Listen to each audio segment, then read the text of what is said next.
Nous voici. Bonjour tout le monde.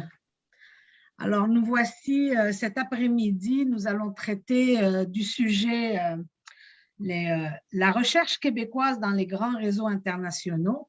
Alors, c'est toujours dans le cadre de la série de conférences du programme Leadership et responsabilité citoyenne. Je sais que beaucoup d'entre vous, ce n'est pas votre première conférence avec nous. Alors, vous savez aussi que M. Bouchard et M. Stéphane ont préparé cette programmation. Et cet après-midi, nous sommes très privilégiés d'avoir M. Rémi Quirion et M. Jean-Pierre Perrault qui vont nous entretenir pour la prochaine heure. Alors, sans plus tarder, je vais laisser M. Bouchard présenter M. Quirion et ensuite, on continuera. Merci beaucoup. M. Bouchard, c'est à vous. Merci Anne. Bonjour à tous, bonjour à toutes. Je suis très heureux de présenter Rémi Quirion, que je connais depuis un bon bout de temps. On s'était rencontrés quand il était jeune chercheur et je me souviens, c'était un atelier. On entendait les gens dire que Rémi était un chercheur brillant et qu'il aurait une carrière remarquable. Et on peut voir aujourd'hui que ces gens-là ne se sont pas trompés. Rémi a un parcours impressionnant comme professeur à l'Université McGill, mais il a dérivé de ses trajectoires pas mal pour accepter d'autres mandats. Mais il a un parcours qui est parsemé de distinctions, de prix très prestigieux. Il est depuis 2011 chef scientifique en chef du Québec. Il va nous expliquer un peu ce que c'est, ce que ça implique. Et puis, depuis peu, il est également le président d'un vaste réseau international dont le mandat, excusez du peu, est de surveiller les décisions des grandes administrations et même des moins grandes à l'échelle de la planète. Je n'exagère pas. Bon. Rémi est quand même spécialisé dans les neurosciences. Il a travaillé sur un certain nombre de maladies reliées à ce domaine-là. Et il a fait sa marque, bien sûr, d'abord comme chercheur, avant de devenir le scientifique en chef. Alors, nous sommes très heureux de l'apparier avec Jean-Pierre Perrault, qui est un autre grand nom de la science québécoise. Et c'est Stéphane qui se chargera de le présenter tout à l'heure. Rémi, nous t'écoutons. Donc, merci beaucoup, Gérard. Merci à Stéphane aussi pour l'invitation. C'est vraiment un plaisir d'être avec vous aujourd'hui. Et j'ai dérogé quelque peu là ce qui m'avait été alloué comme sujet, comme question, mais on va pouvoir certainement en débattre lors courant de l'heure qui suit. Très heureux d'être avec Jean-Pierre aussi, bien sûr, dans son rôle maintenant à l'ACFAS, comme président de l'ACFAS, mais encore plus parce qu'on a tous les deux Sherbrooke, l'Université de Sherbrooke, tatoué sur le cœur. Je viens de cette université-là en termes de formation, donc très heureux d'être avec vous. Donc, oups, là, j'essaie de voir. Je suis plus capable de faire bouger.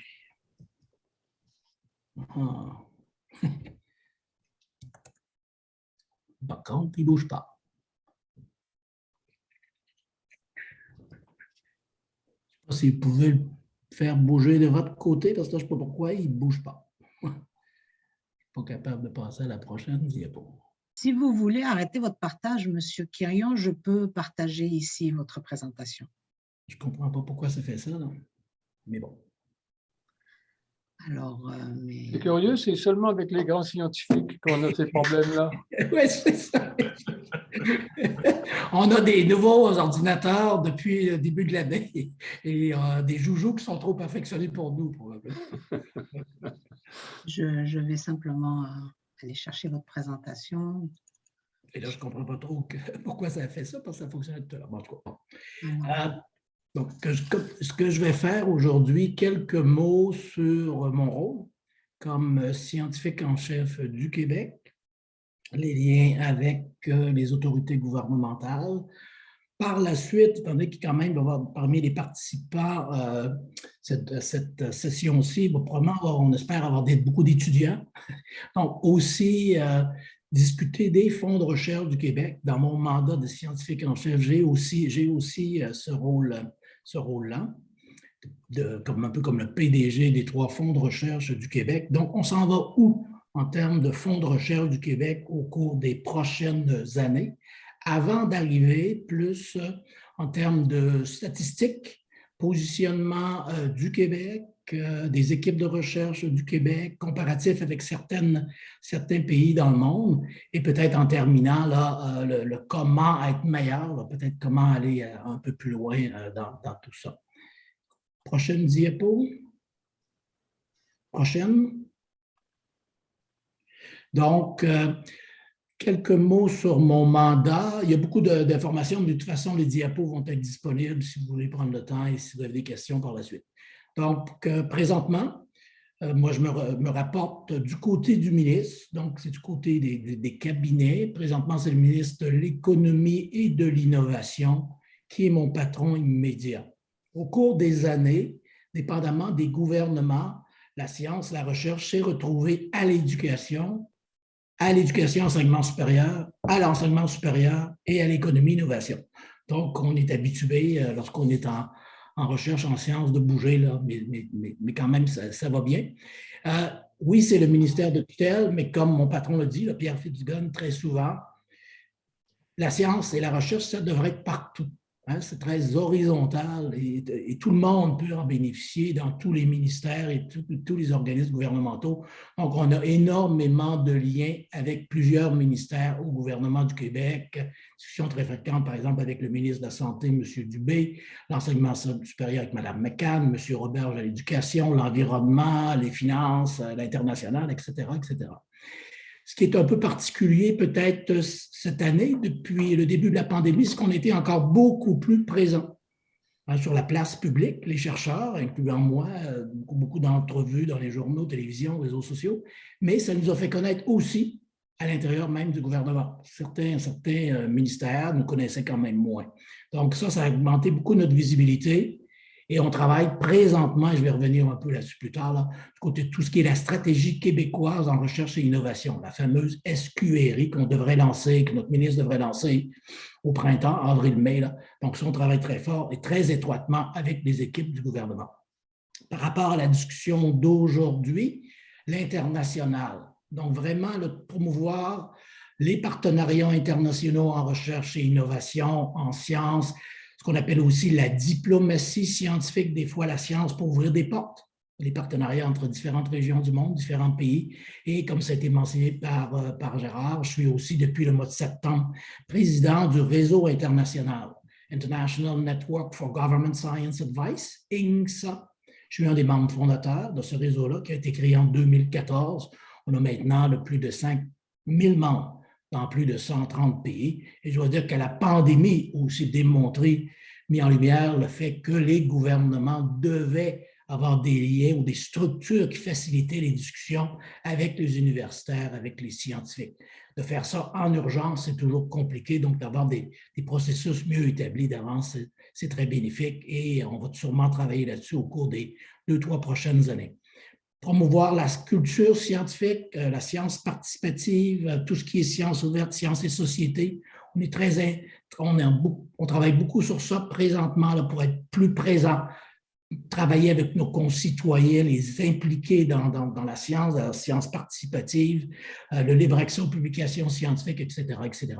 Faire de la recherche un peu différemment, donc amener autour d'une même table des collègues de disciplines différentes, que ce soit en sciences sociales, en sciences humaines, avec la santé, avec le génie, etc., etc., pour peut-être avoir de nouvelles solutions aux grands défis de société, et aussi président des 3 fonds de recherche du Québec. Je vais y revenir dans une minute. Prochaine diapo. Juste pour montrer ici un exemple. Oui, bien sûr, je me rapporte au ministre de l'Économie et de l'Innovation, mais ils ont des demandes qui viennent de différents ministères, différents cabinets. Et vous connaissez peut-être le rapport qu'on avait publié l'an dernier sur l'Université du futur, qui était à la demande du ministre Roberge et de la ministre McCann. Et ici, il y a différentes recommandations contenues dans le rapport et on travaille maintenant avec l'équipe du ministère de l'Enseignement supérieur pour actualiser certaines de ces grandes recommandations-là. Vraiment le lien avec la société, les grands défis de société, ouvrir davantage à la société civile, et stimuler nos jeunes à penser à faire des carrières en milieu universitaire, des formations, je devrais plutôt dire, parce qu'on sait très bien la majorité par la suite n'aboutiront pas à l'université, mais d'avoir une formation universitaire, on s'est bien démontré que ça aide quand même pour les années qui suivront, les carrières qui suivront. Là. Prochaine diapo. Donc ça, on a travaillé très étroitement avec ce groupe-là. J'ai présidé un comité qui incluait des expertises là, de différents milieux. Fonds de recherche du Québec, c'est bien sûr aussi un élément très important de mon mandat. Les 3 fonds de recherche du Québec, un dans le domaine de la santé, un dans le domaine de ce qu'on appelle nature et technologie, sciences pures, mathématiques, technologie, génie, et le 3e, fonds société et culture, les sciences sociales, les sciences humaines, la gestion, l'administration, les arts et la culture. Donc, très, très large. Et pour chacun des fonds de recherche, on a une directrice scientifique, 3 femmes très, très dynamiques, là, qui travaillent très bien ensemble aussi, très, très, très utiles. On travaille en même temps que la SQRI, j'ai parlé brièvement de la stratégie québécoise de recherche et d'innovation, lancée au printemps sur un échéancier de 5 ans. En même temps, et c'est la première fois que ça arrive depuis que je suis en poste, là, depuis 10 ans, où là, en même temps, en parallèle, on développe aussi les plans stratégiques des fonds de recherche du Québec. Bien sûr, l'excellence en recherche va demeurer sine qua non, mais ce qu'on ajoute peut-être de nouveau dans nos plans stratégiques, sciences ouvertes, libre accès aux publications scientifiques, on a adhéré à différents regroupements internationaux de ce côté-là, les grands objectifs de développement durable des Nations unies. Souvent, on pense peut-être plus du côté environnement, gaz à effet de serre, mais c'est beaucoup plus large que ça. Donc, vraiment, dans nos plans stratégiques, inclure différents aspects là, des grands objectifs de développement durable, que ce soit du côté pauvreté, que ce soit du côté équité, diversité, inclusion, etc. EDI, comme beaucoup dans le réseau académique, présentement, c'est une priorité aussi. Ici, je dirais que c'est plutôt pour nous, là, pour ne pas laisser personne en arrière. On manque de talent dans plusieurs secteurs au Québec, donc il faut s'assurer que ceux et celles qui veulent contribuer puissent le faire. Donc, vraiment, là, on va travailler à modifier peut-être un peu nos programmes de bourse, par exemple, qui soient plus flexibles, plus ouverts pour les jeunes qui veulent commencer dans un secteur, qui changent de secteur, qui arrêtent pour différentes raisons, être capables de revenir. Donc, on travaille beaucoup sur ça. Je vous ai déjà parlé du rapport sur l'Université du futur. Stratégie à l'international, là, vraiment très étroitement avec le gouvernement du Québec. Vous avez vu récemment, le gouvernement a lancé sa stratégie Indo-Pacifique et plus récemment encore la stratégie Afrique. Donc, ça, nous, on est très, très impliqués dans ces diverses stratégies à l'international pour simuler les collaborations de recherche, les regroupements de recherche. On utilise aussi la science comme en diplomatie scientifique. Un exemple, c'est qu'il y a quelques années, on a fait un genre de pont entre les académiciens, les universitaires en Palestine et les universités du Québec. Donc, ils peuvent venir ici pour faire un stage de 3 à 6 mois. On en a eu plus d'une quarantaine. Bien sûr, depuis la pandémie, c'est arrêté, mais on voudrait le recommencer. Et ça crée vraiment des liens entre les deux régions. Les zones d'innovation annoncées hier, avant-hier, Sherbrooke, en quantique, Bromont, microélectronique, numérique. Donc, ça, c'est le début. Et c'est vraiment, là, on veut que ce soit plus que des parcs technologiques. On veut vraiment que ça devienne des milieux de vie très stimulants, fait que vraiment très intégrés dans la société et des leçons à tirer aussi de la fameuse pandémie. Là. On est frustré, puis c'est long, puis c'est trop long, mais pensez juste si on n'avait pas de vaccin. On serait où aujourd'hui si on n'avait pas encore ces vaccins-là? Là, ça serait quand même assez dramatique. Prochaine diapo. Donc, je vais aller très rapidement ici, là, du côté des fonds de recherche du Québec. Numéro 1 pour nous, toujours très important, la relève, le talent, la matière grise, accroître l'attractivité pour la formation en sciences, en recherche. Quand je parle de sciences, c'est dans tous les secteurs, sciences sociales, sciences humaines, arts, culture, augmenter la valeur de nos bourses, les rendre plus flexibles, faciliter, faire la promotion de la culture scientifique, l'entrepreneuriat scientifique pour nos jeunes qui sont intéressés par ça, ouvrir des portes, être capable même d'offrir, c'est qu'on est à bâtir des programmes avec notre gouvernement, là, des stages de formation pour nos jeunes dans les ministères et organismes pour apprendre là, sur le terrain c'est quoi les défis d'un ministère, par exemple. Et on espère éventuellement avoir l'autre côté aussi, là, que des hauts fonctionnaires viennent dans nos universités pour voir un peu plus ce qui se passe là en termes de recherche au jour le jour. Prochaine diapo. Oui. Les figés là aussi? Ah, c'est gelé. Bon, OK, ça va. Juste l'autre avant? Oui. Oui, parfait, merci bien. Donc, bien sûr, aussi pour les fonds de recherche du Québec, nous, notre mandat premier, c'est la recherche libre, c'est la recherche fondamentale. Bien sûr, comme dans les zones d'innovation, par exemple, aller vers l'innovation, aller vers la commercialisation, c'est super, mais c'est notre mandat de s'assurer d'avoir un tissu riche en termes de recherche fondamentale dans tous les secteurs d'activité humaine, parce qu'on ne sait pas en quelle discipline on va avoir besoin demain. Jean-Pierre est un expert du côté de l'ARN, la virologie, ARN, tout ça. Il y a 2 ans, avant le début de la pandémie, il n'y a pas de grandes universités qui recherchaient, qui ouvraient des postes pour des virologistes. Maintenant, tout le monde en veut. Donc, demain matin, on a un tremblement de terre, mais on va vouloir beaucoup de géologues. Fait que je pense qu'il faut faire attention de dire qu'on devrait cibler seulement quelques secteurs. On doit rester en termes de recherche fondamentale très large. On a débarré aussi des programmes un peu différents, comme le programme Audace, là, où on dit, bon, on aimerait ça, là, pensez à vos projets les plus fous comme chercheurs, soumettez-le, puis on va essayer de vous aider là-dedans. Là. Parce qu'on est rendu de plus en plus, étant donné que c'est très compétitif, très souvent les projets de recherche ne sont pas assez ambitieux, ne sont pas assez audacieux. Donc, on essaie aussi d'avoir au moins un programme qui va permettre là, ces idées un peu folles-là. Et si ça marche, ben là, je dis souvent, c'est peut-être un coup de circuit. Là. On ne va pas juste au premier but. Là. Souvent, on va avoir 3 morts, mais c'est correct, la recherche, ça devrait être un peu comme ça aussi. Le lien avec la société, le programme Dialogue, et on a aussi le programme Engagement, qui est plus de la science citoyenne. Autre élément, et c'est sûr qu'on ne changera pas la donne demain matin, là, promouvoir la science en français.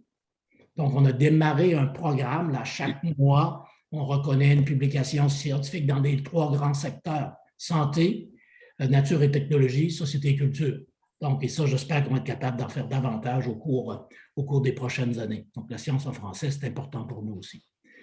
Ça, ici, je vais passer très rapidement. La recherche fondamentale, on sait que recherche fondamentale, c'est le futur de la recherche appliquée. Là.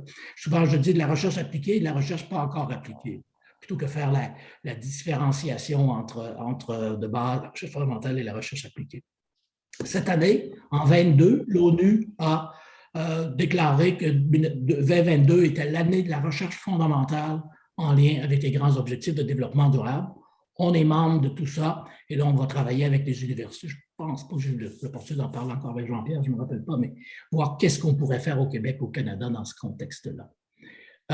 Bien sûr, pour nos grands défis de société, l'orientation 3, grand défi de société, faire de la recherche un peu différemment. Donc, par exemple, le changement climatique. Donc, par exemple, le vieillissement. Oui, peut-être qu'on peut là, essayer de trouver des façons de garder les gens à la maison plus longtemps avec des technologies modernes, avec de la domotique. Mais ça prend plus que ça. De plus en plus, on sait qu'aussi le tissu social est très important pour le bien vieillir. Donc, amener peut-être des nouvelles façons de faire là, par rapport à nos grands défis de société. Changement climatique, plusieurs d'entre nous, on y croit, bien sûr, à ces changements-là, c'est de rendre plus concret. Là aussi, on va avoir besoin d'experts en sciences sociales, en anthropologie, de différents types d'expertise pour s'assurer qu'on engage le public dans tout ça. Bien sûr, les zones d'innovation ici vont être utiles aussi là, pour vraiment tout ce qui est le cycle entre recherche, innovation, commercialisation, très important. Un programme qu'on aime bien, qui est encore en phase exploratoire, le programme Engagement, c'est de la science citoyenne. Donc, le citoyen qui propose un projet de recherche, on le met en contact avec des chercheurs. Et pour moi, ce n'est pas le résultat du projet de recherche qui est important ici, tant mieux si ça marche, mais c'est plutôt d'exposer le citoyen à la méthode scientifique, peut-être une façon de diminuer tout ce qui est désinformation. Prochaine. Donc, j'ai déjà parlé un peu de ça, mais très important, la littératie scientifique, la culture scientifique dans nos écoles, dès l'école primaire, secondaire, bien sûr. Mais ce n'est pas lorsqu'ils sont rendus à l'université pour les convaincre. Il faut les prendre très tôt et on a des défis à faire de ce côté-là. Un petit exemple que je vais me donner ici, c'est le COVID jeune. Finalement, avec la COVID, on se rendait compte qu'on avait de la difficulté à rejoindre les jeunes. Bien, les jeunes, ils n'écoutent pas la conférence de presse du premier ministre ou du ministre de la Santé ou du directeur de la santé publique. Là. Ça prend autre chose. Ils ne lisent pas les journaux, ils ne regardent pas la télévision, pas la radio. Fait que finalement, on a demandé à des jeunes d'organiser des webinaires, des sessions d'information sur les réseaux sociaux avec leur communauté. Et ça a été fabuleux. Là. Pour quelques milliers de dollars, et on veut continuer, peut-être pour le climat, par exemple, à engager davantage les jeunes, pas seulement des jeunes universitaires, là, mais des jeunes entre 15 et 25 ans qui étaient engagés là-dedans.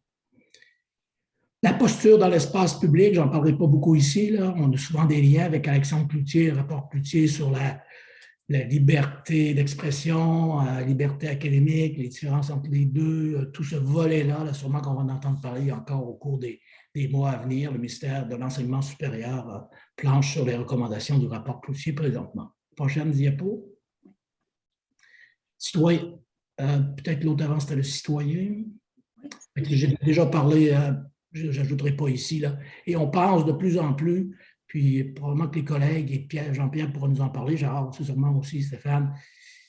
Le public est intéressé. On est quand même chanceux au Québec. Là. Québec, Canada en général, ils sont intéressés, sont curieux. Je pense qu'on peut dialoguer avec eux. Et ils ont de bonnes idées aussi. Là. Et des fois, on peut de mieux les utiliser, de mieux les engager dans ce qu'on fait au niveau de nos universités, de nos collèges. Je pense que tout le monde va y gagner. Prochaine diapo. Oui. Sciences ouvertes, sciences en français, je l'ai déjà mentionné, mais vraiment ici aussi, là, on va essayer de voir ce qu'on peut faire au niveau du Québec, mais plus largement au niveau canadien. Et ce que j'aimerais encore plus, c'est à l'international. Promotion de la science en français. On sait que ce n'est pas demain matin que nos chercheurs vont publier la majorité de leurs publications en français, mais quand même des revues très souvent qui sont très utiles à l'enseignement, pas seulement dans nos universités ici, mais partout dans le monde. Là. Très, très important. Et on remet un prix là, pour chacun des 3 fonds et à chaque mois de ce côté-là. Et on espère que ça va faire boule de neige. Prochaine diapo. Prochaine. Ici, on a plus le bloc. Ah, là, ça a changé un peu, mais la diapo, c'est changé. En tout cas, je ne sais pas.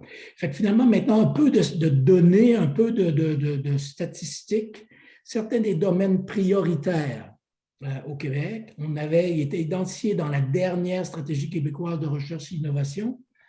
Ça va être encore vrai dans celle qui s'en vient dans quelques mois. Et il y a des secteurs que vous connaissez très, très, très bien. Bien sûr, ils vont se retrouver là. Les zones d'innovation vont certainement influencer ça aussi, là, comme ça a été annoncé. Sherbrooke, du côté quantique, mais positionner le Québec, le Canada comme leader mondial là-dedans. C'est certain que c'est l'un des objectifs de cette zone d'innovation-là. Il y a beaucoup aussi du côté intelligence artificielle, bien sûr. On a parlé beaucoup depuis plusieurs années, tout ce qui est vert, énergie propre, énergie verte, très, très important, le secteur des sciences de la vie, l'aérospatiale, etc., etc.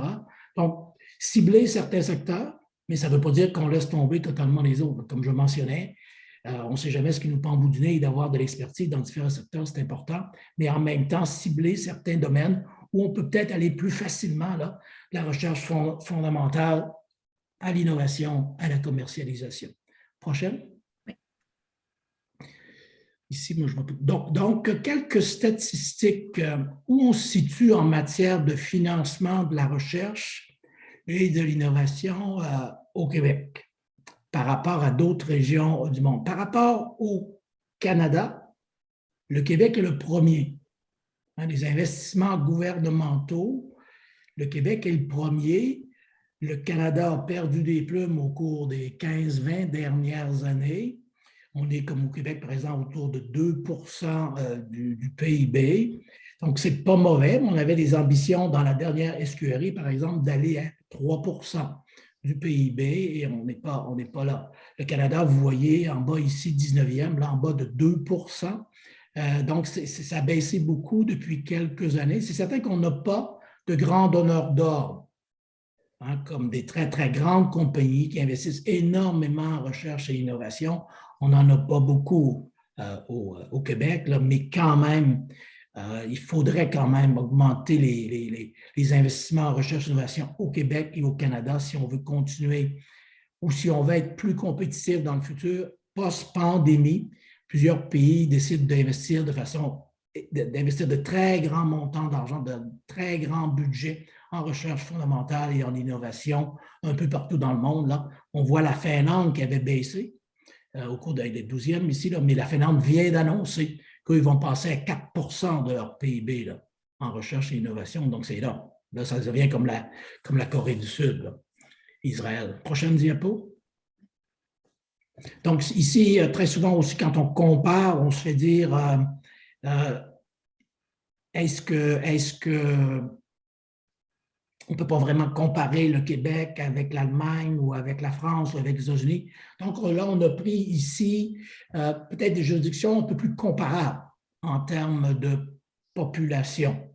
Mais on voit que le Québec, oui, on est peut-être premier au Canada, mais ça reste faible par rapport à des pays qui ont à peu près des populations comparables.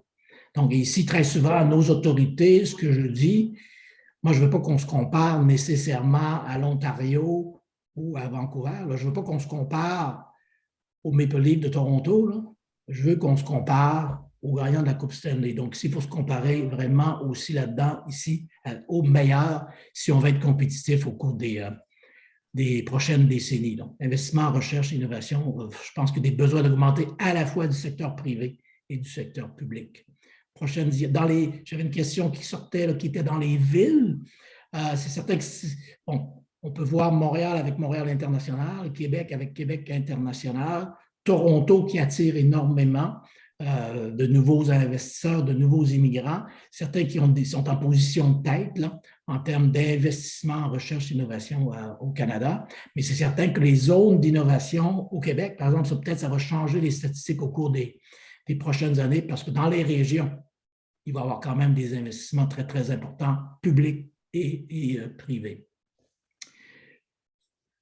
Après avoir parlé d'investissement, il y a différentes façons de regarder les impacts. Ça peut être les brevets, etc., etc. Ici, c'est les publications.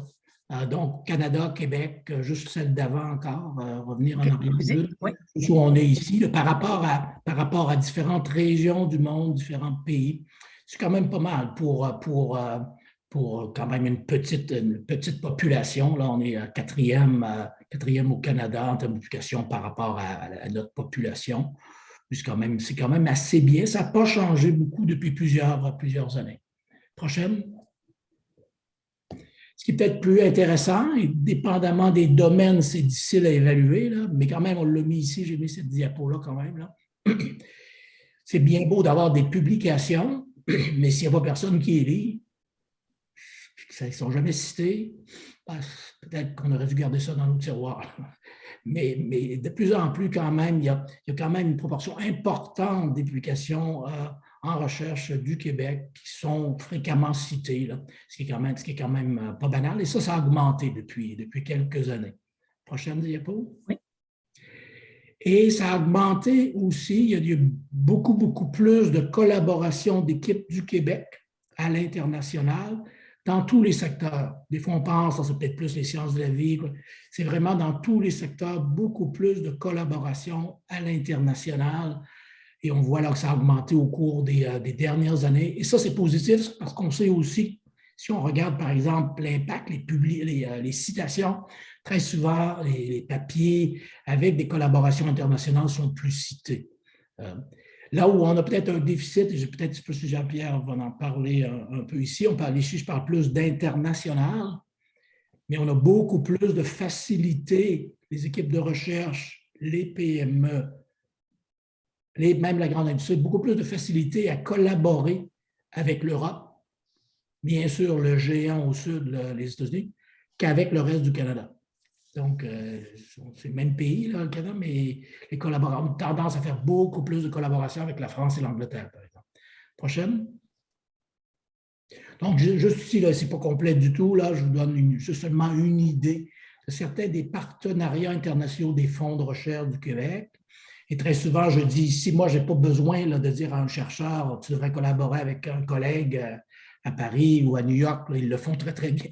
Mon rôle et le rôle des personnes comme moi, c'est beaucoup plus là, de faciliter les partenariats internationaux, d'avoir des ententes internationales qui permettent ces collaborations-là. Donc, bien sûr, beaucoup de collaborations avec les États-Unis, c'est notre grand voisin un peu, très, très puissant en recherche, mais bien sûr beaucoup avec la France, récemment avec UKRI en Angleterre. Finalement, c'est un regroupement de leurs conseils subventionnaires, 8 ou 9 qui se sont regroupés sur une seule bannière UKRI et on vient de lancer un programme avec eux sur la recherche nordique. Il va y en avoir d'autres qui vont venir dans le temps, là.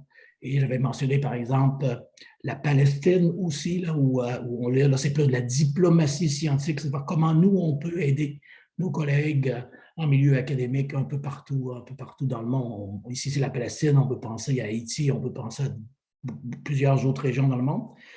Un autre petit programme qu'on a démarré aussi il y a 2 ans comme projet pilote, c'était d'offrir à nos jeunes qui sont intéressés d'aller travailler dans les bureaux du Québec. Donc, c'est une bourse postdoctorale. Au début, le ministère des Relations internationales a choisi 2 bureaux, à Londres et à Munich. Ça a très, très, très bien fonctionné. Mais moi, je pensais que les jeunes qui appliqueraient pour aller passer 2 ans dans ces bureaux-là, ce seraient des gens, des expertises en sciences politiques, en sciences sociales, sciences humaines. Et non, c'était des astrophysiques et physiques. Et ça les a vraiment, ils ont adoré ça. Maintenant, on lance le programme pour vraiment, là, on va élargir le programme, je devrais dire, pour on va en avoir 8 au cours des mois qui viennent. Puis en plus de ça, comme je disais, on devrait avoir aussi un programme d'interaction avec les collègues au gouvernement du Québec. Prochaine. Juste très rapidement, peut-être que des collègues du côté français qui nous écoutent, là, il y a beaucoup de partenariats. Je ne sais pas si Jean-Pierre, encore une fois, va en parler ici, mais les unités mixtes internationales, ou maintenant ça s'appelle les International Research Laboratories. On est en français ici, là. Et vraiment, avec nos collègues du CNRS pour des unités très performantes en mathématiques à l'Université de Montréal, à QVic, ce qui est plus sur le nord, à l'Université Laval, à l'Université de Sherbrooke, très performant aussi, toute l'unité mixte qui est là-bas, très, très performant, des programmes d'échange postdoctoraux, des programmes sur le maritime qui avaient été créés sous le dernier gouvernement, beaucoup d'activités de ce côté-là, des bourses d'échange entre des équipes du Québec et des équipes françaises. Là où on a un défi, c'est à convaincre nos jeunes d'aller passer quelques temps en France, par exemple. C'est beaucoup plus difficile de convaincre nos jeunes d'aller là-bas que l'inverse, d'avoir des jeunes collègues français qui viennent ici. À l'UNESCO, la majorité des chaires UNESCO Canada sont au Québec. On en a 16 je pense qu'il y en a 23 au Canada, et il y en a plusieurs autres en discussion. Donc ça aussi, là, ça permet des réseaux nord-sud très, très importants, ces chers UNESCO-là. Aussi, Mylène Deschamps, qui est notre directrice éthique, est sur le comité d'éthique de l'UNESCO. Elle a travaillé beaucoup sur tout ce qui est intelligence artificielle et sciences ouvertes. Et là, on finalise aussi un programme de stage de recherche à l'UNESCO qui va directement au bureau de la PDG là, pour mettre sur pied différentes recommandations du côté des changements climatiques. Prochaine. Je pense que j'arrive à la fin. Réseau international, ça a été mentionné au début, là. Donc, vraiment, ici, avec ce réseau international-là, ce qu'on est à faire maintenant, et c'est gratuit, si ça vous intéresse de participer, c'est très, très ouvert. On est à compléter notre réseau de chapitres. On a un chapitre en Afrique, un chapitre en Amérique latine, Amérique du Sud, un chapitre en Asie. Maintenant, on est à créer un chapitre en Europe et un chapitre en Amérique du Nord. Chaque chapitre a des thématiques un peu différentes, mais je vais avoir un réseau de réseaux ici pour échanger sur le conseil scientifique, apprendre un de l'autre. Autre élément important du côté d'INGSA, c'est le conseil scientifique à différents niveaux. Pas le même langage si on conseille, par exemple, les Nations unies ou l'OMS par rapport au gouvernement canadien, au gouvernement du Québec, et en particulier au niveau des villes. Si on a des inondations, mairesse de la ville, il faut que ça bouge vite. Ce n'est pas le temps d'écrire une thèse de doctorat. Donc, il faut vraiment aussi bâtir des capacités en termes d'avis qui sont plus au niveau plus local.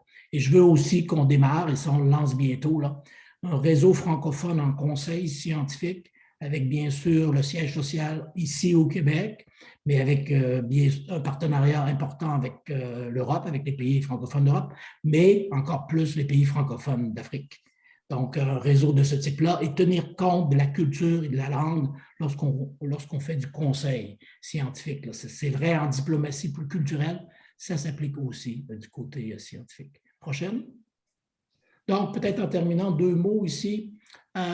Comment être meilleur, et c'est ici un peu l'objectif de la prochaine stratégie québécoise de recherche et d'innovation, des zones d'innovation et des plans stratégiques des FRQ. c'est optimiser le cycle recherche, innovation, commercialisation. Bien sûr, ce n'est pas dans tous les secteurs. J'ai parlé pour nous au fonds de recherche, très, très important, la recherche non dirigée, la recherche fondamentale. Mais lorsque c'est possible de faire le transfert, ben, essayer d'avoir des façons de s'assurer que ça va jusqu'au bout. Parce qu'on a amélioré beaucoup du côté innovation depuis quelques années dans plusieurs universités, différents programmes. Là où ça manque encore, c'est moins le rôle des fonds de recherche, c'est plus le rôle du gouvernement, c'est le volet commercialisation où là, ça manque encore beaucoup. Donc, on devrait s'améliorer de ce côté-là.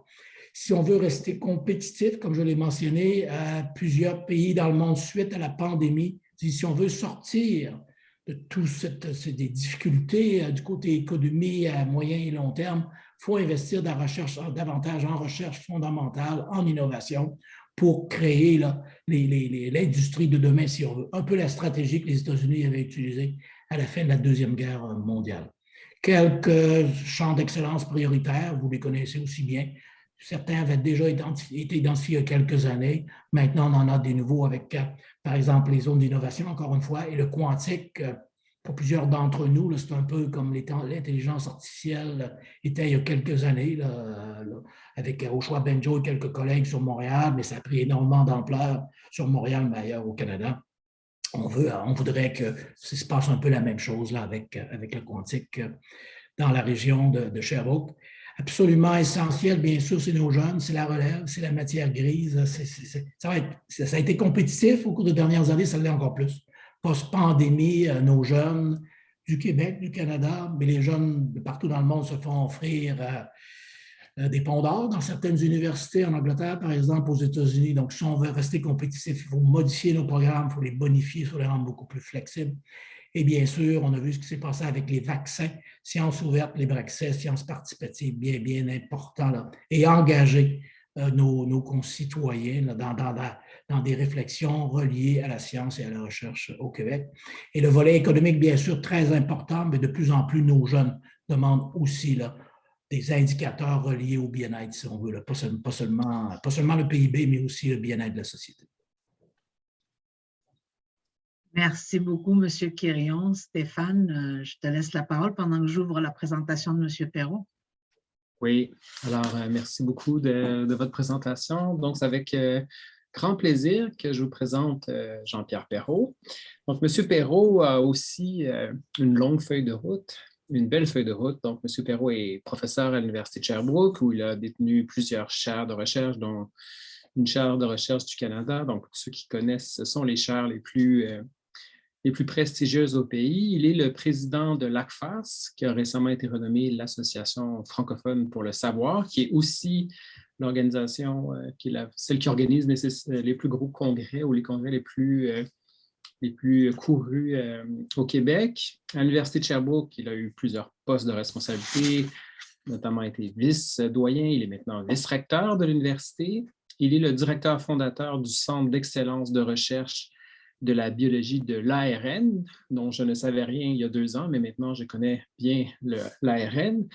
Il a présidé plutôt la Société canadienne de biochimie et de biologie moléculaire. Donc, c'est avec grand plaisir qu'on reçoit aujourd'hui M. Perrault.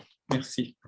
Merci beaucoup, Stéphane, pour l'introduction. Merci beaucoup à tous les deux, Gérard et Stéphane, pour l'invitation. Je trouvais ça stimulant comme invitation, puis surtout de le faire avec Rémi. Vous allez voir, on ne s'est pas parlé, mais je vais faire écho à plusieurs éléments en m'en allant.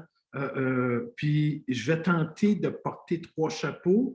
Donc, celui d'un vice-recteur. Donc, quand les diapos auront les couleurs vertes en haut, ce sera le vice-recteur qui vous parle. Quand ce sera les couleurs de l'ACFAS, ce sera le président de l'ACFAS. Puis quand il n'y aura pas de couleur, c'est le scientifique ou encore le citoyen qui tente de sortir sa boule de cristal.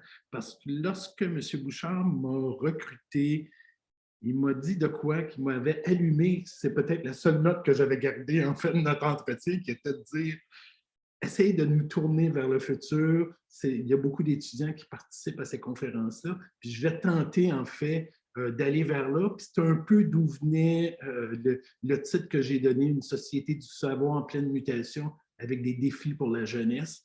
Parce qu'en fait, si on me demandait de reculer de 25 ans, je le ferais juste pour les défis scientifiques, je pense, qui s'en viennent en avant de nous. C'est particulièrement stimulant. Donc, si on passe à la première, quelques mots pour vous dire qui sommes-nous, l'ACFAS. Donc, l'ACFAS a été fondée le 15 juin 1923, donc bientôt 100 ans, par le frère Marie-Victorin, qui est un grand botaniste à l'époque.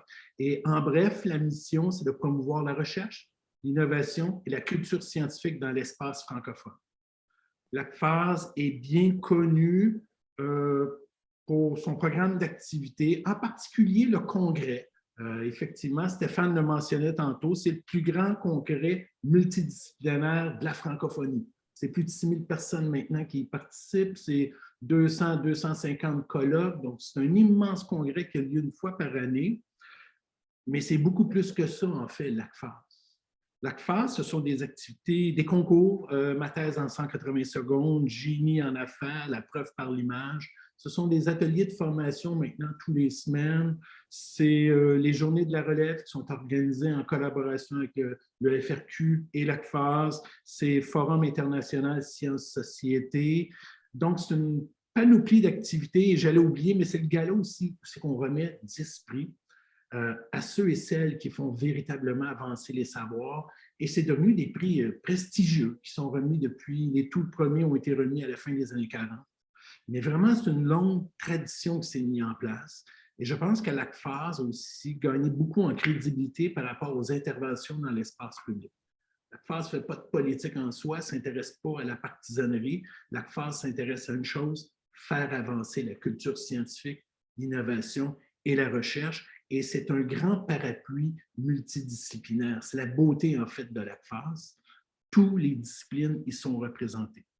L'ACFAS a sa maison mère à Montréal, mais il y a aussi 6 sections régionales qui sont situées en Acadie, Sudbury, Toronto, qui est né très récemment. Je trouve qu'il y a un symbole intéressant ici pour les francophones d'avoir un ACFAS Toronto, un ACFAS Manitoba, Saskatchewan et Alberta. Et je dois vous dire, je travaille très fort ces temps-ci, et c'est un point que Rémi a mentionné tantôt. Je travaille à tenter de développer un programme de mobilité étudiante à travers le pays. Souvent, vous savez, ce qui fait le vecteur ou la colle entre 2 groupes de recherche, c'est une étudiante, c'est un étudiant qui va faire un stage chez l'autre, etc. Et c'est comme ça qu'on fait des papiers ensemble. Et je pars de l'exemple, j'avais fondé, quand je suis arrivé à Sherbrooke, ce qu'on appelle maintenant le Ribo Club, qui a des activités tous les mois depuis 20 ans, où les gens se connectent de 17 campus différents à travers le pays. Puis vraiment, ça nous a permis d'établir un réseau de collaborateurs des 2 océans. Et je pense que l'ACFAS peut le faire vraiment pour une variété de disciplines. Ceci dit, 3 indicateurs que j'aime dire.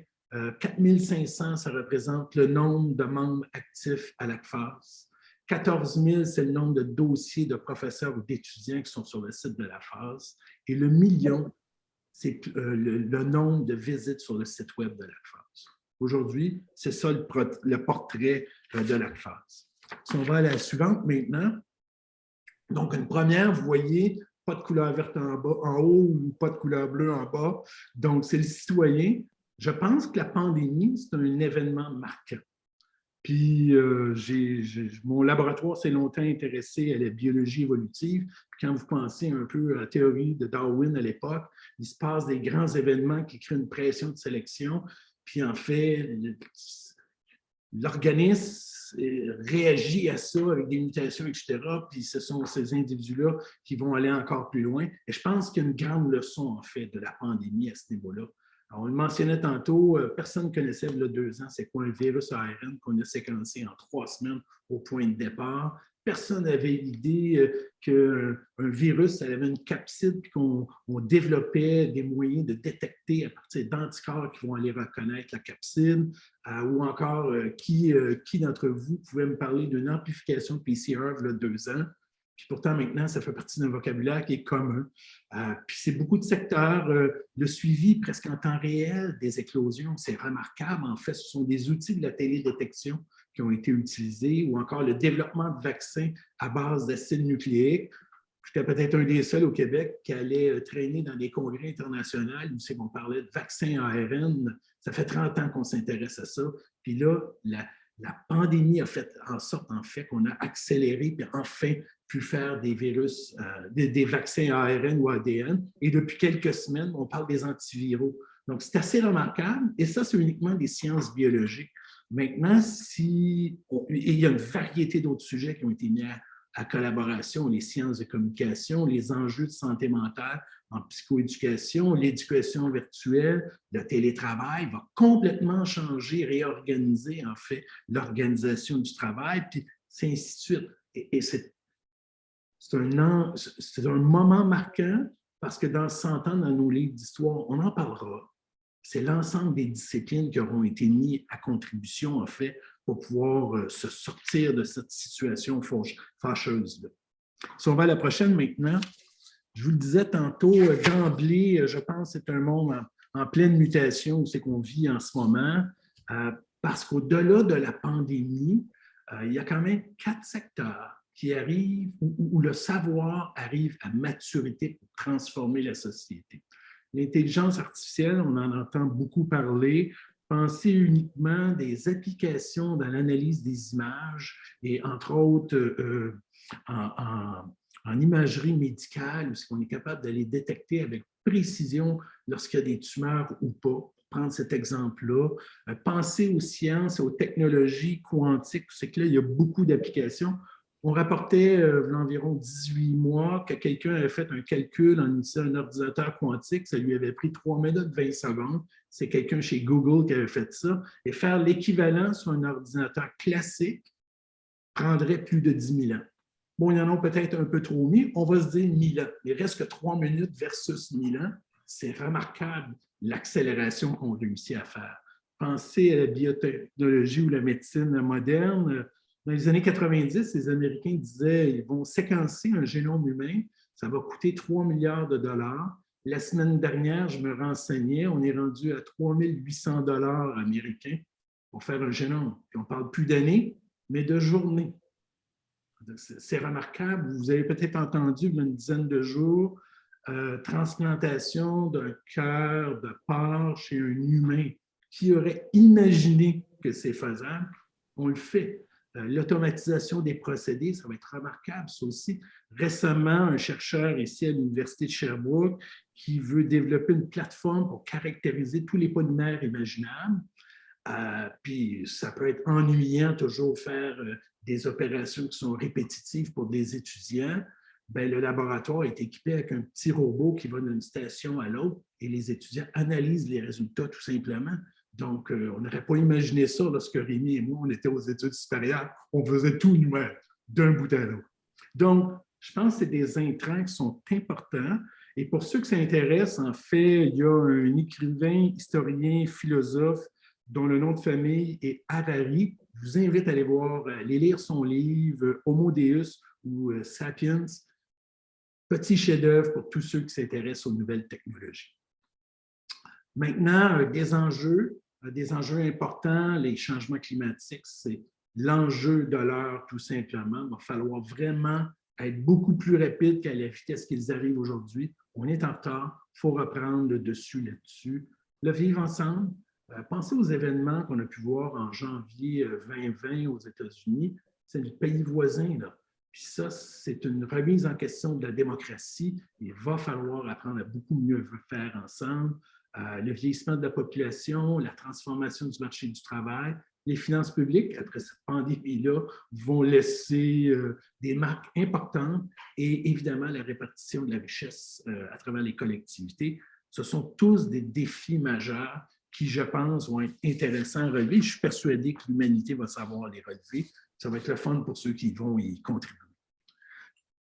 Je change donc de chapeau. Je vous emmène à l'Université de Sherbrooke dans une expérience qu'on a tentée parce qu'on le voyait un peu comme un défi, comme une jeune équipe de direction qui arrivait il y a 5 ans, en 2017, avec une planification qu'on avait appelée « Oser transformer ». Et c'était assez osé, mais ça porte fruit. Donc, 3-4 diapositives là-dessus. Je suis un vice-recteur à la recherche aux études supérieures. D'habitude, on retrouve dans une université un vice-recteur aux études qui inclut le portefeuille des études supérieures et un vice-recteur qui s'occupe de la recherche et de l'innovation, avec différents titres, là, mais toujours associés en entour des activités de recherche.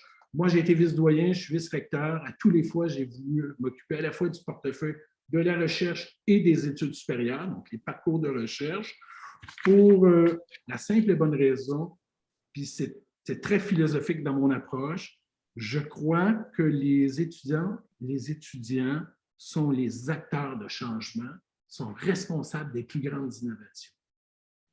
Et ça, ce n'est pas porté par les profs, mais vraiment, ce sont les excellentes étudiantes et étudiants qui font la différence. Et qu'à ce moment-là, la recherche des profs devient un objet de formation. Philosophiquement, c'est assez différent de ce qu'on a l'habitude de vivre. En échange, j'ai aussi un collègue qui s'appelle Vincent Aimé et qui, lui, s'occupe du développement, donc une fondation à l'université, et des partenariats. Donc, j'ai le rôle interne, si vous voulez, ou sur nos campus, et Vincent est ma contrepartie à l'extérieur. Si on va à la prochaine. Donc, le modèle était osé. Maintenant, mission de l'université qu'on a aussi changé. Traditionnellement, on parle d'enseignement et de recherche dans une université. Pour nous, on parle de formation et de recherche. Formation étant un mot beaucoup plus large, qui inclut non pas juste l'enseignement où ce qu'on a un professeur en avant sur son tableau qui enseigne de quoi, mais tous les formes, incluant les laboratoires, incluant la formation en continu. Il faut bien réaliser qu'on s'en va dans un marché où c'est que les gens ont changé de carrière. Où c'est qu'aujourd'hui, si on regarde en avant de nous, on dit que 50% des emplois qui seront présents, accessibles dans 20 ans, ne sont pas là aujourd'hui. Donc, ça va vraiment être un défi, en fait, d'adaptation. Il faut développer les compétences nécessaires et les facultés d'adaptation chez les étudiants. Et on rajoute 2 picots, la qualité de la formation et l'impact de nos finissants sur la société et la contribution à l'accélération de la transformation de la société. Si on y va à la suivante. Donc, première chose qu'on a faite, en fait, que j'ai faite comme vice-recteur responsable de la recherche, puis évidemment, toute institution universitaire va être pertinente. Nous avions identifié des enjeux, les grands problèmes de société, et on a pris une approche interdisciplinaire pour le faire. Donc, vous pouvez les lire comme moi, air numérique, sciences quantiques, santé, vieillissement de la population, vivre ensemble, changement climatique, environnement. À peu près toutes les universités, en fait, ont de quoi qui ressemble à ça. Au-delà de la planification stratégique, c'est peut-être là qu'on a fait une différence. On a fondé toute l'animation scientifique de ces thèmes-là dans une approche interdisciplinaire, multidisciplinaire dans tous les cas, avec des agendas très précis de rendez-vous. On a revu l'ensemble de nos regroupements de recherche, puis je ne me suis pas fait que des amis. Les structures universitaires sont toujours des structures un peu difficiles à faire évoluer dans le temps, donc on a revu nos centres, nos instituts, on s'est donné des infrastructures aussi, et là aussi, toujours partagé, peu importe les disciplines. Si on va à la suivante, et je vous donne un exemple. Rémi évoquait beaucoup tantôt les zones d'innovation. Nos 2 zones sont effectivement l'entour d'une chaîne d'innovation intégrée. Le principe de base a été d'arrêter de mettre en opposition recherche fondamentale à recherche appliquée, et plutôt d'en faire une ligne très continue. Donc, coin haut gauche, l'Institut quantique qu'on inaugurera dans quelques semaines, mais qui était déjà un regroupement qui prenait place sur le campus, de la science très fondamentale, de la science exceptionnelle. Les hommes et les femmes qui font la science là, ont vraiment toute une cote et c'est remarquable ce qu'ils font d'un point de vue scientifique. Ils ont attiré sur les 5 dernières années quelque chose comme en entour 130 millions en fonds de recherche. Ils étaient le projet apogée de l'Université de Sherbrooke. Ensuite, on s'en va vers la droite, un institut interdisciplinaire d'innovation technologique, communément appelé le 3IT, un regroupement d'ingénieurs qui font de la techno, donc qui prennent les résultats fondamentaux et en font des prototypes, puis développent ces prototypes-là. Et finalement, on va en bas à gauche, un centre de collaboration en micro-innovation, le C2MI, qui est un OBNL situé à Beaumont, où c'est qu'on fait de la mise à niveau. Aussi qu'il faut savoir que fondé en 2011, il y a plusieurs institutions universitaires du Québec qui y sont associées. Nous avions pris le leadership à ce moment-là, mais c'est vraiment partagé entre les institutions. Et un élément important, c'est qu'il y a beaucoup de partenaires publics et privés alentour du C2MI. En fait, Depuis 2011, c'est 1 milliard qui a été investi là, dont plus de 600 millions qui est des entreprises privées telles que IBM ou Teledyne d'Alsa. Donc, on est parti du fondamental, on est allé à l'appliquer, on a fait la mise à niveau avec les partenaires privés et donc, c'est prêt à aller dans les usines de production après. Quand on fait une nouvelle chip, tout de suite, quand on en fait 10 copies au 3IT, on en fait quelques milliers au CDMI, puis ensuite, on peut envoyer dans l'usine qui vont en faire des millions de copies. Aussi, pour la formation des étudiants, c'est remarquable. Tous les gens qui sont allés au CDMI à la fin de leur parcours ont été embauchés systématiquement par l'entreprise qui était impliquée, parce que pour eux, c'est la préparation de la prochaine génération de gens qu'ils ont. C'est un modèle que nous sommes en train de répliquer dans plusieurs autres domaines, dont celui de la santé, une chaîne en continu, vraiment de la découverte fondamentale jusqu'à l'application en clinique. Juste une mesure, en fait, pour vous dire, je pense que c'est un bon modèle. Avant les années 2018, je vous disais qu'on était en 2017, l'Université de Sherbrooke avait environ entre 125 et 130 millions en revenus de recherche, c'est tous les revenus comparatifs. Et là, vous voyez qu'entre 2018 et 2019, il y a un premier saut quantique, puis ensuite un autre entre 20 et 21 pour arriver à plus de 60 d'augmentation au cours des 4 dernières années. Et il y a un autre saut quantique qui arrivera en avant de nous, qui va nous amener à devoir doubler, en fait, les revenus de recherche à l'université. Donc, on en est particulièrement fiers. Mais je pense que l'élément, surtout, c'est cette suite logique-là du début à la fin, en fait, des chaînes. Si on va à la suivante, donc je vous emmène complètement ailleurs maintenant. Juste mentionner une chose, en fait, j'allais oublier. Vous avez pu voir dans la chaîne d'innovation, il y avait les 2 IRL que Rémi a mentionné tantôt. C'est important parce que ce sont des scientifiques français qui viennent travailler soit au laboratoire de nanotechnologie associé au 3IT et un deuxième IRL qu'on annoncera dans quelques semaines en entour des frontières du quantique. Donc, ce sont des collègues français qui viennent au Québec passer plusieurs années, en fait, réaliser leurs travaux de recherche. Et il y a une connexion intéressante, elle est particulièrement intéressante et c'est grâce à la francophonie, je pense. Nous avons plus de facilité, je crois, à collaborer à cause de la langue, tout simplement. Donc, c'est une la suivante. Je vous emmène donc vers l'autre endroit, en fait, parce qu'il y a des grands défis, il y a des enjeux, il y a des modèles qui fonctionnent, puis je vous présentais le modèle de l'Université de Sherbrooke, mais plusieurs des institutions au Québec sont en train, justement, de développer des approches telles que celles qu'on a utilisées, que je vous ai illustrées ici. Formation aux études supérieures, c'est crucial, c'est la prospérité du Québec de demain, c'est essentiel. Et 2 des questions que M. Bouchard m'avait laissées, c'est y a-t-il une relève et les jeunes sont-ils bien formés?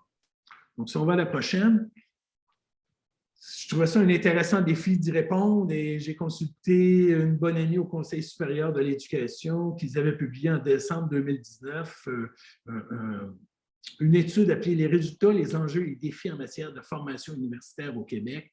Et vous avez en avant de vous, c'est un tableau de la répartition de la population des 25-29 ans selon le plus haut niveau de scolarité atteint au Québec versus l'Ontario et dans l'ensemble du Canada. Et ça ne date pas trop, donc ça nous donne une assez bonne idée. Et je vous emmène aussi que j'ai mis les 3 flèches. Donc, au baccalauréat, au Québec, 24 %, en Ontario, 32 %. Et ça, c'est significatif. Ce n'est pas une différence de 8 % dans ma tête. Pour moi, c'est une différence de 25 %. Donc, on a de la misère à amener les gens à la fin de leur bac. Et il faudra devenir beaucoup plus performant, le Québec, parce que ces cerveaux-là vont être essentiels au développement, en fait, d'une économie fondée sur le savoir. À la maîtrise, on se retrouve davantage près. Et au doctorat, on se retrouve au même niveau. C'est peut-être la portion, en fait, que j'aime, qui est intéressante. Mais ceci dit, pour développer une économie fondée sur le savoir, il faudra trouver des solutions, d'avoir beaucoup plus de gens qui ont fait les études supérieures. Ça va être un élément important. Si on va à la prochaine, qu'en est-il de la qualité des programmes? Bien, je pense qu'on a des programmes disciplinaires de qualité au Québec. Il faut savoir qu'il y a un mécanisme qui s'appelle l'évaluation périodique, qui est fait avec pas mal de sérieux. 1 fois par 10 ans, chacun des programmes est visité. Ceux en particulier qui conduisent à des ordres professionnels ont des critères excessivement élevés. Donc, je n'ai aucun doute qu'ils sont de qualité. En ce qui a trait aux études supérieures, reste que je pense qu'il y a 4 défis qui sont importants. La persévérance. Il y en a qui abandonnent en cours de parcours. La durée des études. Nos programmes ont l'art de s'étendre de plus en plus depuis quelques années. Il faut y travailler. Aussi, se poser la question du devenir de nos diplômés. Nous formons souvent comme nous avons été formés, mais en fait, les débouchés ont beaucoup changé. Et le 20-80, c'est qu'il faut réaliser que 20% des titulaires de doctorat deviendront des chercheurs universitaires comme nous le sommes, ou tous les 4, tandis que 80% des gens vont aller faire autre chose. Vont aller joindre une entreprise privée, vont aller faire du conseil scientifique auprès d'organisations de gouvernement, vont s'intéresser à la propriété intellectuelle, vont aller enseigner au cégep. Et je ne suis pas sûr qu'on leur donne toutes les compétences qui sont nécessaires. Je vous parlerai de l'exemple U2S, et c'est une des raisons pour lesquelles j'avais travaillé fort autour de ça. Et je pense qu'il faut exposer de plus en plus les étudiantes et les étudiants à l'interdisciplinaire. J'avais une discussion il y a environ 3 ans avec un des patrons d'une banque canadienne qui me disait « Maintenant, je ne veux plus juste des fiscalistes. Je veux des fiscalistes qui sont capables de parler aux ressources humaines, qui sont capables aussi de parler aux gens de l'équipe de communication. » Donc ça devient fort important.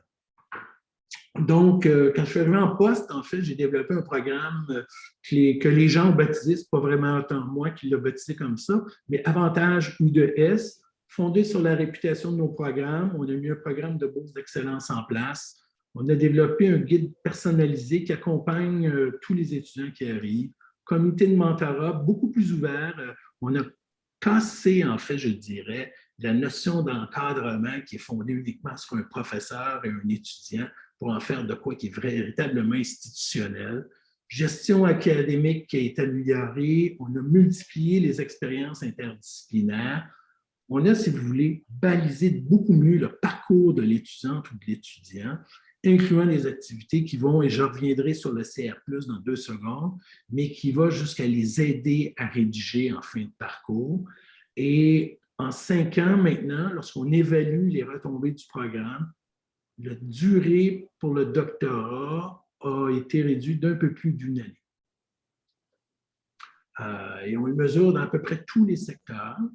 Et c'est très significatif, passer d'un peu plus de 5 ans à peine quelques mois de plus que 4 ans.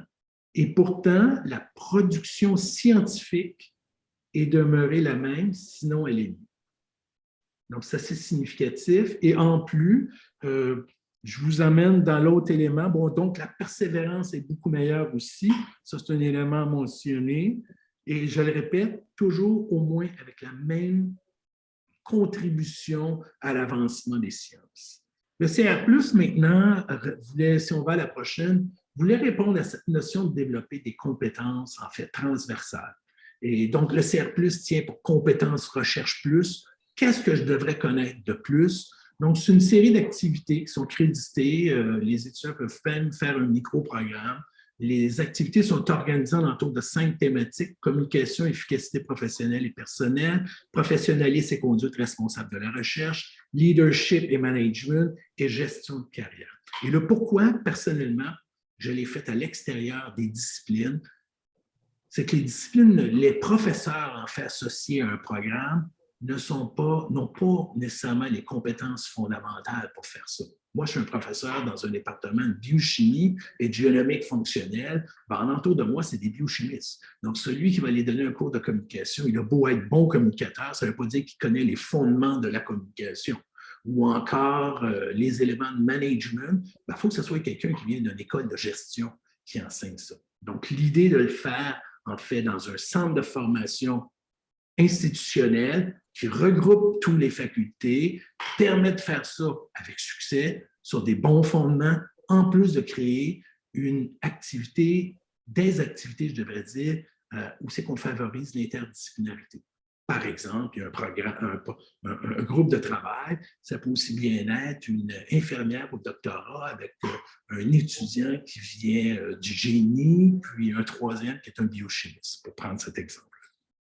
Monsieur Perrault, je ne veux pas vous rusher, mais il est 14h35. J'arrive à la fin. OK. Je peux vous faire ça rapidement. Donc, on a plusieurs atouts comme société québécoise. Reste qu'on a des enjeux, ils ont été mentionnés tantôt. Transformation du marché du travail. Il va falloir recruter davantage de talents, comme nous le disait Rémi. Et juste en finissant, je finirai là-dessus, vous dire qu'on a fait une étude, l'ACFAS et la Fondation canadienne de l'innovation. Et là, il y a un enjeu qui portait sur l'attitude des jeunes envers la science et l'information scientifique. Et autant les jeunes croient à la science, et on le voit avec plusieurs questions alentour de la pandémie, lorsqu'on leur demande où c'est que vous vous renseignez ou vous validez votre information, c'est trop souvent sur TikTok. Et là, donc, ça remet en particulier chez les jeunes hommes. Donc, on a tout un effort, je pense, à développer une culture scientifique à travers la société. Et je vais m'arrêter ici. Merci pour votre attention. J'aime bien le Science Matters. Merci beaucoup. Si vous permettez, je vais arrêter l'écran. J'ai une question. Elle est longue. Pour M. Quirion, je vais prendre une ou deux questions, si vous permettez. Oui. Monsieur Quirion, y a-t-il des villes québécoises ou canadiennes qui brillent par leurs actions et leurs investissements en sciences, recherche et innovation? Si oui, lesquelles? Et que font-elles de bien? C'est sûr que ce n'est pas directement nécessairement l'administration municipale qui investit en recherche, en sciences. Ça arrive, il y en a un peu, là, comme à Montréal ou au Québec, mais c'est plus le tissu des universités. C'est certain que Montréal, avec le nombre d'universités locales, les subventions de recherche que les chercheurs vont chercher, les étudiants qui viennent de partout à travers le monde, donc ça, c'est sûr que c'est positif. Un élément positif aussi, on parle souvent peut-être des aspects plus difficiles, plus négatifs, mais aussi avec Montréal International, quand les jeunes arrivent un peu partout à travers le monde, arrivent à l'aéroport, il y a des gens qui les accueillent, qui les accompagnent pendant... Donc ça, c'est quelque chose de positif qu'on devrait en parler davantage, là, parce qu'on va, comme je disais Jean-Pierre à la fin, on va avoir besoin d'énormément de jeunes qui viennent d'un peu partout à travers le monde parce que c'est très, très compétitif pour recruter la prochaine génération, finalement, de scientifiques et de chercheurs. Donc, du côté de Montréal, on a ça. Québec, avec aussi les universités là-bas, Québec international. Donc, il y a de plus en plus des liens étroits, et Sherbrooke sûrement, là, avec les élus. Donc, municipalité avec les universités. C'est pour ça que je parlais un peu du conseil scientifique aux municipalités aussi, éventuellement, même d'avoir l'équivalent scientifique en chef à l'intérieur d'une mairie. Ça ne serait peut-être pas mauvais non plus là, pour penser davantage en sciences. Encore une fois, les données probantes, c'est à un autre niveau. Les besoins sont différents, mais je pense que c'est important de tenir compte de tout ça. Toronto aussi a un tissu très riche de ce côté-là. Vancouver, je pense que, mais ce n'est pas nécessairement la ville en tant que telle qui investit beaucoup, beaucoup, beaucoup là-dedans. Oui, il y en a un peu, là. Mais la ville est peut-être là plus pour les infrastructures d'aider de ce côté-là. L'accueil peut-être des étudiants et tout ça, là, mais c'est sûr que le reste vient plus du gouvernement fédéral et provincial. J'ai une autre question, peut-être à Jean-Pierre ou à Rémi, c'est aux deux panélistes. Alors, la pandémie et les réponses, parfois anti-sciences, de certains segments de la population nous démontrent à quel point la littératie scientifique est un réel enjeu de société. Comment, le plus concrètement possible, pouvons-nous faire des Québécoises et des Québécois des personnes qui comprennent mieux la science et agissent socialement en considérant les savoirs acquis grâce à la science dans leur choix? Je vais peut-être apprendre. Vas-y, Jean-Pierre, puis je vais y aller le premier parce qu'en fait, dans le fameux sondage qu'on a fait, deux éléments qui sont sortis à travers ça, lorsqu'on va plus loin dans le sondage, ils ont segmenté les populations. Donc, il y a 5 groupes, en fait, de jeunes de 18 à 30 ans. Là. Il y a des gens qui croient absolument à la science, c'est 20 %. Il y a des gens qui croient beaucoup à la science. Il y a des gens qui croient moyennement à la science, peu à la science et pas du tout à la science. Alors, et lorsqu'on leur demande le pourquoi ou qu'on tente d'identifier, on réalise que ce sont l'apprentissage des mathématiques qui fait toute la différence. Et le fait, imaginez-vous, au Québec, on peut faire un cégep sans même faire un cours de mathématiques. Et ça, c'est vraiment un tournant qui est majeur. Donc, il faut revenir. Ça, je sais qu'il y a beaucoup de professeurs de maths qui vous écoutent, qui vont être très contents présentement. C'est clair, il y a un élément clé là. Et d'autre part, il faut parler science. Je donne toujours le défi à mes propres étudiants. Dans le temps des fêtes, vous allez profiter des rencontres de famille pour au moins avoir une discussion sur quelque chose d'intérêt et fondé sur la connaissance. Donc, ben, ça répond. Alors, je n'ai pas d'autres questions. Je vous remercie. Peut-être j'ajouterais sur 2-3 Oui. mots ici. Jean-Pierre a parlé peut-être un peu plus avancé en âge du côté des étudiants. Mais moi, je dis qu'il faut que ça commence le jour 1, presque à la maternelle. Il va falloir outiller nos formateurs, que ce soit les profs, pour parler de sciences, pour qu'ils aient peur de parler de sciences, parce que surtout les plus jeunes, si on peut allumer la flamme relativement tôt, puis souvent ils sont très intéressés, ils veulent poser des questions. Là. Et ils ont souvent, en tout cas, par rapport à utiliser des ordinateurs et tout ça, ils ont quelques neurones de plus que moi. Là. Hein, même à 3 ans, 4 ans, ils utilisent une tablette, puis ils savent quoi faire avec. Je pense, mais c'est une façon peut-être d'expliquer les réseaux sociaux, comment ça fonctionne, la méthode scientifique, comment ça fonctionne, et le faire, bien sûr, avec des langages différents, dépendamment des niveaux. Là. Mais on a du travail à faire de ce côté-là dès l'école primaire, là. S'assurer primaire, secondaire, etc. Et les expo-sciences, c'est fabuleux, il faut continuer, là. Il faut même les financer davantage. Mais on rejoint des convaincus, hein, ceux qui sont déjà convaincus pas mal. Là. Fait que c'est comment rejoindre les autres qui sont peut-être plus résistants. Là. Fait qu'on a du travail à faire de ce côté. Merci beaucoup, messieurs. Alors, je vais vous envoyer un lien pour venir nous rejoindre dans la salle de classe. Et je vous remercie tout le monde, tous nos auditeurs qui sont venus avec nous cet après-midi.